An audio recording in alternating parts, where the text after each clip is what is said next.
Kenapa fenomena kenakalan remaja itu tidak habis-habis dari tahun ke tahun, dari Ramadan ke Ramadan. Makin di dalam bulan Ramadan, makin nampak kenakalan remaja. Makin nampak, bukan makin banyak. Makin nampak belum tentu makin banyak. Makin nampak karena mereka menampakkan diri. Seperti halnya balap liar. Menjelang sahur ini, anak-anak remaja yang hobi motor-motoran, yang bergabung dalam geng-gengan, menjelang sahur ini sibuk mengegas-ngegas motornya, macam-macam suara knalpot. Kemudian di jalan raya mereka melakukan balap liar, yang cita-citanya mungkin mau jadi pembalap, tapi salah penempatan. Sehingga tidak jarang dari kenakalan tersebut berdampak musibah atau bala. Jadi bala tidak hanya bagi pelaku, tetapi juga membahayakan keselamatan orang lain. Selain itu juga kenakalan yang sering kita tampak di bulan Ramadan ini, judi online. Mereka bergadang main HP, ternyata tanpa kita sadari mereka berjudi, judi online. Gamenya game slot. Slot ini kan termasuk daripada judi online. Karena setahu saya mereka membeli chipnya di counter, dan chip itu dibeli pakai duit dan nanti dipertaruhkan kembali di dalam slot tadi. Nah, itu juga termasuk kenakalan dari remaja-remaja kita. Kemudian ada lagi yang marak juga penyakit kenakalan remaja ini di bulan suci Ramadan. Ada yang namanya asbuh. Tahu asbuh? Asam lambung kambuh. Itu penyakit bapak-bapak tuh. Asbuh ini asmara subuh. Sudah sholat subuh berjamaah, belum pulang ke rumah, dikira orang tuanya tadarus. Nggak taunya sibuk asbuh, jalan santai sama pujaan hatinya. Nah, ini yang kita sayangkan. Bapak-bapak, ibu-ibu, jamaah sholat isya dan tarawih yang insya Allah kita semua dimuliakan oleh Allah Subhanahu wa Ta'ala. Salah satu faktor daripada penyebab terjadinya atau maraknya kenakalan remaja itu, yang pertama, kita jangan menyalahkan siapa-siapa, tetapi yang pertama kita perhatikan adalah introspeksi atas diri sendiri.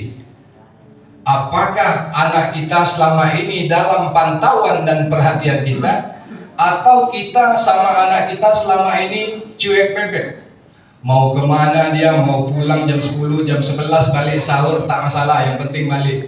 Ini yang jadi masalah, karena kita tidak tahu. Kalau memang anak kita tadarus di musola atau di masjid sampai subuh, alhamdulillah.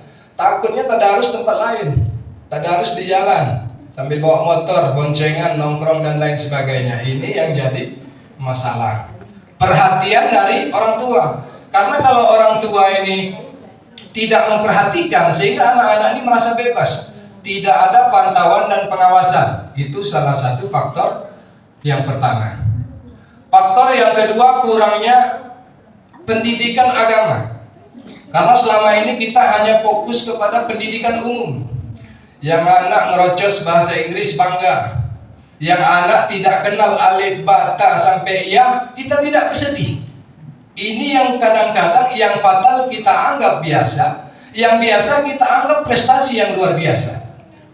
Memang kalau kita meninggal nanti yang dibacakan bahasa Inggris atau surat Yasin. Nah, jadi ketika orang tua meletakkan perhatian, baik itu perhatian bentuk tingkah laku ataupun perhatian terhadap pendidikan, karena pendidikan agama ini nomor satu. Bahkan kelak kita telah meninggal dunia, aset yang tidak terputus salah satunya adalah anak yang soleh, dan soleha. Oleh karena itu Allah Subhanahu wa Ta'ala berfirman di dalam Al-Quran, A'udzu billahi minasyaitonir rajim. Bismillahirrahmanirrahim. Ya ayyuhalladzina amanu qu anfusakum wa ahlikum nara. Hai orang-orang yang beriman, peliharalah dirimu dan keluargamu dari api neraka. Artinya kita diseru, dipanggil oleh Allah Subhanahu wa Ta'ala untuk memelihara diri dan keluarga kita dari api neraka. Bagaimana cara melihara diri? Khu itu seakar kata dengan waqaya. Seakar kata juga takwa. Takwa ini asal katanya waqaya, artinya memelihara. Bagaimana memelihara diri? Ya ini dengan melaksanakan segala perintah Allah dan menjauhi segala larangan Allah Subhanahu wa taala.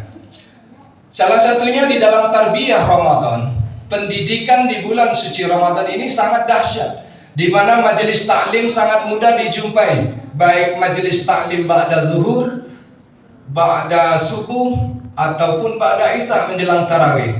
Kemudian belum lagi kegiatan tadarus yang terkadang setelah tadarus itu ada majelis taklim kecil-kecilan yang dilakukan oleh musola ataupun masjid.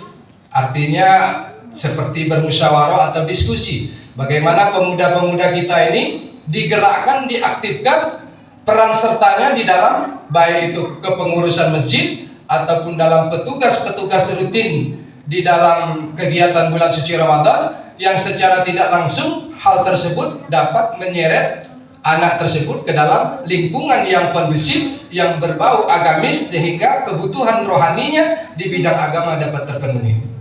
Bapak-bapak, ibu-ibu, jamaah salat Isya dan tarawih yang insya Allah kita semua dimuliakan oleh Allah Subhanahu wa taala.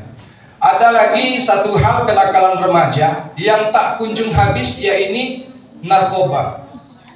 Narkoba ini kadang-kadang saya pun tanda tanya, mereka ini dapat dari mana?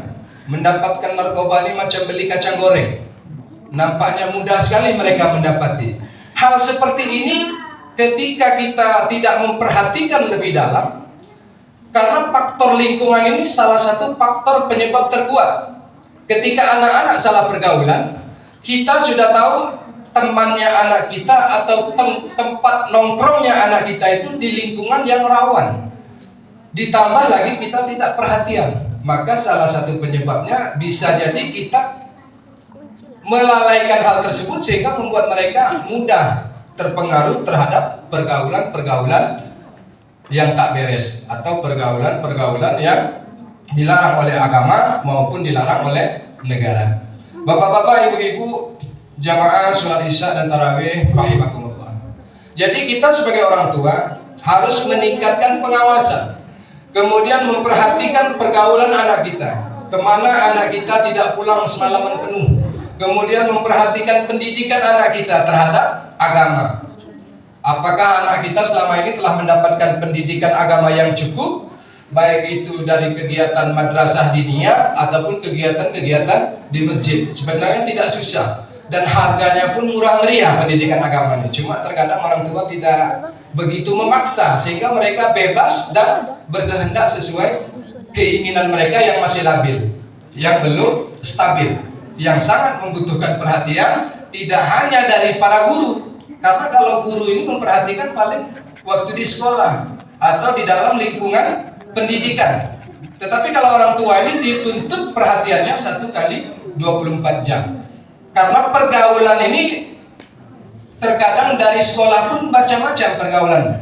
Ada juga kawan-kawannya yang membawa pengaruh buruk di dalam lingkungan sekolah. Karena terkadang guru tidak juga terpantau, sehingga kita selaku orang tua harus tetap memberikan pengawasan terhadap anak-anak kita. Rasulullah SAW bersabda, "Kullukum ra'in wa kullukum mas'ulun an ra'iyatih."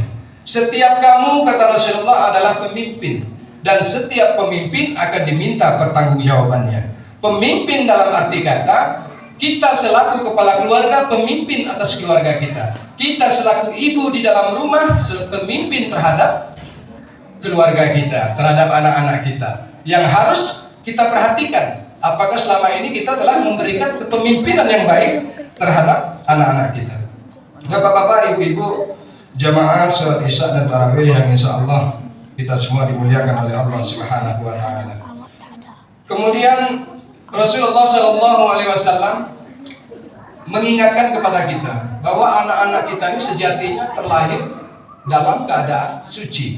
Sebagaimana dalam sabdanya, kullu mauludun yuladu ala fitrah, fa abawahu yuhawidanihi au yunassiranihi au yumajjisanihi. Anak-anak itu terlahir dalam keadaan fitrah, tetapi orang tuanya lah yang menjadikan mereka yuhawidanihi seperti Yahudi, au yunasiranihi seperti Nasrani, au yumajjisanihi atau seperti Majusi. Jadi fitrah anak tadi terkadang orang tuanya yang melalaikan sehingga terhanyut dalam tradisi-tradisi atau kebiasaan-kebiasaan orang non-muslim yang tidak disyariatkan dalam agama Islam. Al-malu wal banun zinatul hayatid dunia.